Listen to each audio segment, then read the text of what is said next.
An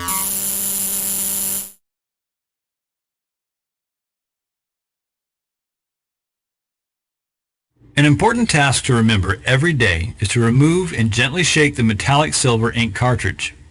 The ingredients have a tendency to separate, and if left, they can harden and cause malfunctions. Also, it's a good idea to gently shake any new ink cartridge before installing it for the first time. Daily cleaning is also important to remember because the BN-20 is a precision device, and it can be affected by dust and dirt. So, a good practice is to clean and wipe down any ink or grime from the media path. The pinch rollers, the grit rollers, and the platen. Use a neutral detergent or soap diluted in water and a damp cloth.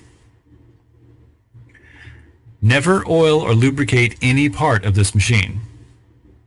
To maintain the print heads, go ahead and run a nozzle check from the utility software as part of your normal everyday startup and test print procedure.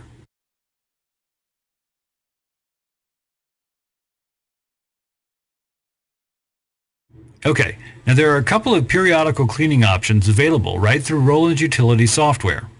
The normal cleaning, found under the Adjustments tab, will clean the print heads and usually fix any dot dropout or nozzle clogging on a day-to-day basis.